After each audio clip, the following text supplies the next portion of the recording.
Hey, welcome to Tabletop Skirmish Games. I'm Lee, and in this video we'll be taking a look at the Trial of Champions, which is the hardcore mode for Warcry.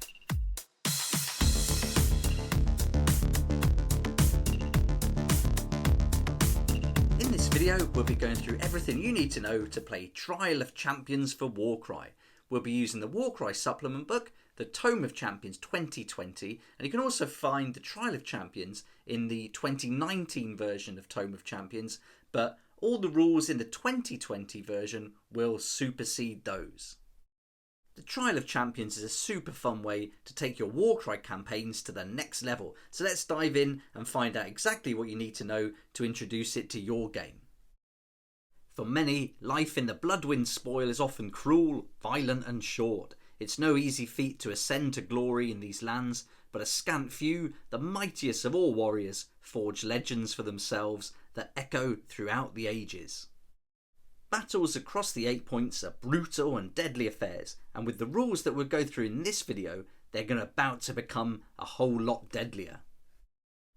The rules we'll go through in this video you can apply to any of your Warcry campaigns, and the Trial of Champions, this hardcore mode, is referred to in play as Champion Mode. Champion Mode increases the difficulty of any Warcry campaign with additional rules that add a new layer of grit and realism to your campaign, including lasted injuries, the ability to explore your dominated territories, and limited resources for recruiting new fighters. Playing in Champion Mode is an individual choice, and a warband playing in Champion Mode can fight a campaign battle against one that is not playing in Champion Mode. Okay, let's get started going through the rules you need to know to play this awesome Champion Mode, starting with embarking on a campaign. If you've created a new warband and you're embarking upon that warband's first campaign quest, you can choose for that campaign quest to be in Champion Mode. And if you do so, when first adding fighters to your warband roster, the combined points value of the fighters cannot exceed 1,000. If your warband has already completed a campaign quest and you have decided to begin another, you can choose for the new campaign quest to be in Champion Mode. If you do so and the previous campaign quest was not in Champion Mode, you must remove fighters from your warband roster until the combined points value of the fighters does not exceed 1,000. If the previous campaign quest was completed in Champion Mode, your warband can embark on a new campaign quest in Champion Mode without making any changes to the fighters on the warband roster. Now we know how to embark on a campaign, let's look at how to add fighters when in Champion Mode. During the aftermath sequence of each campaign battle, if you wish to add fighters to your warband, you must consult the following table and spend the appropriate number of glory points to do so. Here you can see that the points value of the fighter is related to the glory points you need to spend. So if you go for a fighter that has a points value of 1 to 100, it's 1 glory point, 101 to 200 points is 2 glory points, 201 to 300 points is 3 glory points, and then if you go for 301 or above, that's going to cost you 4 glory points. You'll need to apply the values in this table when adding heroes or allies, but you don't need to do it when adding a monster or thralls, and any rules for adding monsters, heroes or allies to a warband roster can be found in the Warcry supplement books like the Sentinels of Order, Agents of Chaos, Bringers of Death, or Harbingers of Destruction. The rules for adding thralls can be found in the core book on page 49. Now let's look at exploring territory, and this is a great part of the Trial of Champions. In Champion Mode, you're able to explore your areas of dominated territory to discover their secrets, and during the aftermath sequence, each time you spend 10 glory points to dominate an area of territory, you can roll on the territory exploration table to see what your warriors will find. And here we've got the territory exploration table, so you can see that the first thing is nothing of note. So if you roll 11 to 36, then you're going to get nothing because the area of dominated territory has no special rule. And then the rest from 41 up to 66 are going to give you different things, from earning some extra glory points to lesser artifacts and artifacts of power. And you can find this table in the Tome of Champions 2020 book on page 49. The next rules to look at are the critical injuries, and this will play a big part in how your campaign progresses. In champion mode, when making injury rolls for your fighters, you'll use the following table instead of the table that you find in the core rulebook. And here's the critical injuries table that you're going to find on page 50 of the Tome of Champions 2020 book. And so if you roll an 11 to 13, then your warrior is slain, and this warrior saga has come to a sudden end. And then you remove that fighter from your warband roster. If they have any lesser artifacts or artifacts of power, those are lost. And if the fighter is the leader of the warband, then you treat this result as a lost favour instead.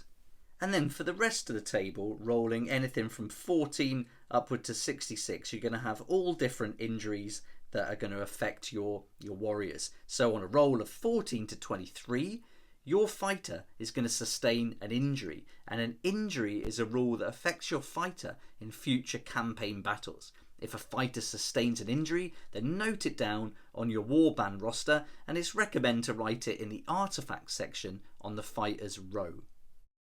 Injuries can either be permanent or temporary. If an injury is permanent, the fighter will have it forever unless a rule removes it. But if an injury is temporary, at the start of the aftermath sequence of each subsequent campaign battle, then you roll a dice. On a 1 to 3, the injury persists, but on a 4+, that injury is removed. A fighter can only have one of each injury at any one time, and if a fighter already has a certain injury, then treat subsequent rolls of the same injury as lost favour instead. So you can see this is going to be really fun, as your warriors could end up with gut wounds, fractured arms, broken leg, and even blinded in one eye, all at the same time. The leader of your warband can only sustain temporary injuries, so if your leader sustains an injury, do not roll a dice to see if the injury is permanent or temporary, because it's only going to be ever temporary. Now we're on to the final rule, which covers the rewards of champions.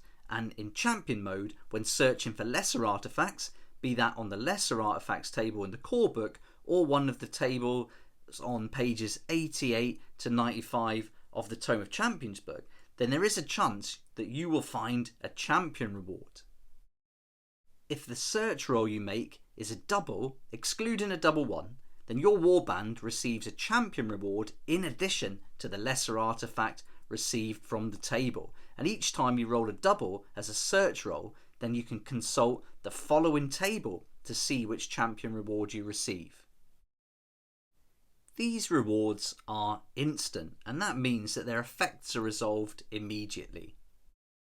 And here's the champion rewards table that you can find on page 51 of the Tome of Champions 2020 book, and you can see that with these champion rewards you can get anything from some extra glory points to even removing all the permanent and temporary injuries from that fighter. So this is a really nice bonus, and I think for putting up with all these injuries and the other things that are going to affect your fighters during your Trial of Champions, it's really cool to get some extra rewards and some bonuses for your work. So there we go, that covers everything you need to know to play Trial of Champions now, and so you can spice up your campaign play, make it a little bit difficult to play and get stuck into this hardcore champion mode. The best part for me are the critical injuries that you can receive. I think it's really fun to kind of have those injuries that are permanent or temporary on your fighters, and I think that's really going to add to the narrative of it. And even when they've got something like blinded in one eye and then their attacks are reduced but they still pull off some heroic moments throughout a battle, I think that's going to be awesome and really add to the game. If you like the idea of Trial of Champions and want to give it a go, then I'll put a link in the description to the Tome of Champions 2020 book, and I'll also put some links to the other supplement books for the different alliances as well, because they're really fun books and have got loads of great content in there. But those links will be to Element Games and to Wayland Games, and there'll be affiliate links, but they won't cost you anything extra. In fact, you can save up to 20% off the RRP and also support the channel because I get a small commission for every sale made to those links. So thanks so much for that. It's really cool and I really appreciate it. I hope you enjoyed the video, and I also hope it helps you get stuck in to the Trial of Champions hardcore mode and to spice up your campaign battles. But But thanks so much for watching. Please like if you like it, subscribe for more videos like this, and don't forget to hit the notification bell to join me next time on Tabletop Skirmish Games. If you like this kind of content and would like to support the channel, then please check out my Patreon page, and thanks to everyone who's joined so far. It's really awesome. We hang out on Discord, talk about the hobby, share ideas and help each other out, and you'll get some perks there that you're not going to find anywhere else. So I'll put a link in the description, and it'd be great to see you there.